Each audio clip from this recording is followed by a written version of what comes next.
బులెటిన్లో మరో breaking news చూస్తున్నాం. మాజీ మంత్రి కాకాని గోవర్ధన్ రెడ్డికి మరో షాక్ తగిలినట్టయింది. ఇప్పటికే అరెస్ట్ అయిన కాకానిపై పలు కేసులు నమోదవుతున్నాయి. అయితే మాజీ మంత్రి కాకాని గోవర్ధన్ రెడ్డికి మరో కేసులో 14 రోజుల రిమాండ్ విధించింది కోర్టు. కృష్ణపట్నం పోర్టు సమీపంలో అనధికార టోల్ గేట్ ఏర్పాటు చేసి వసూళ్లకు పాల్పడిన కేసులో జూలై 3వ తేదీ నుండి 3వ తేదీ వరకు కాకాని గోవర్ధన్ రెడ్డికి 14 రోజుల రిమాండ్ విధించింది రైల్వే కోర్టు. ఇప్పటికే 3 కేసులో రిమాండ్ ఖైదీగా నెల్లూరు సెంట్రల్ జైల్లో మాజీ మంత్రి కాకాని ఉండగా ఇప్పుడు 4వ కేసులో కూడా రిమాండ్ ఉత్తర్వులు ఇచ్చింది కోర్టు.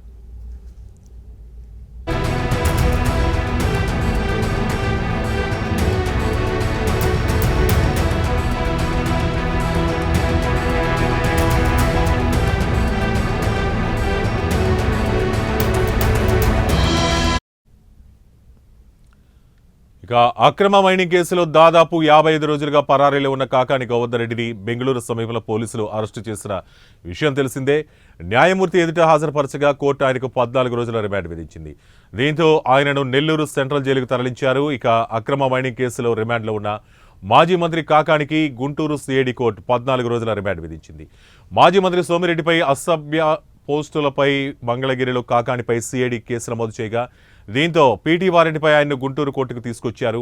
న్యాయస్థానం రిమాండ్ విధించడంతో కాకానిని సిఐడి అధికారులు నెల్లూరు జిల్లా జైలుకు తరలించారు. ఇలా వరుసగా వివిధ కేసుల్లో రిమాండ్లో ఉండగా ఇప్పుడు తాజాగా కృష్ణపట్నం పోర్టు సమీపంలో అనధికార టోల్ గేట్ ఏర్పాటు చేసి వసూళ్లకు పాల్పడ్డ కేసులో 14 రోజుల రిమాండ్ విధించింది రైల్వే కోర్టు.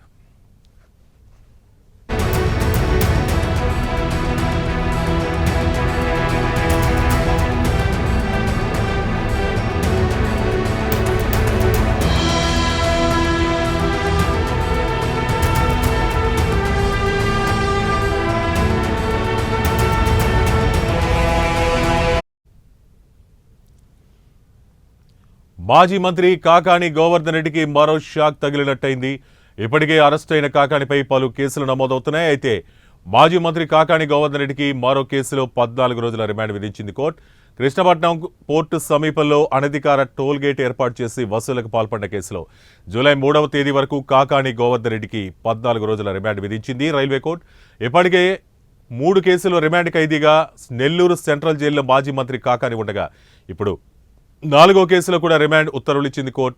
అక్రమ మైనింగ్ కేసులో దాదాపు 55 రోజులుగా పరారీలో ఉన్న కాకాని గోవర్ధన్ రెడ్డిని బెంగళూరు సమీపంలో పోలీసులు అరెస్టు చేసిన విషయం తెలిసిందే. న్యాయమూర్తి ఎదుట హాజరుపరచగా కోర్టు ఆయనకు 14 రోజుల రిమాండ్ విధించింది. దీంతో ఆయనను నెల్లూరు సెంట్రల్ జైలుకు తరలించారు. ఇక అక్రమ మైనింగ్ కేసులో రిమాండ్లో ఉన్న మాజీ మంత్రి కాకానికి గుంటూరు సిఐడి కోర్టు 14 రోజుల రిమాండ్ విధించింది.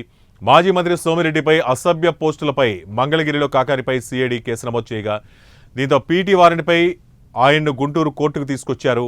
న్యాయస్థానం రిమాండ్ విధించడంతో కాకానిని సిఐడి అధికారులు నెల్లూరు జిల్లా జైలుకు తరలించారు. ఇలా వరుసగా వివిధ కేసులో రిమాండ్లో ఉండగా తాజాగా ఇప్పుడు కృష్ణపట్నం పోర్టు సమీపంలో అనధికార టోల్ గేట్ ఏర్పాటు చేసి వసూళ్లకు పాల్పడిన కేసులో 14 రోజుల రిమాండ్ విధించింది రైల్వే కోర్టు.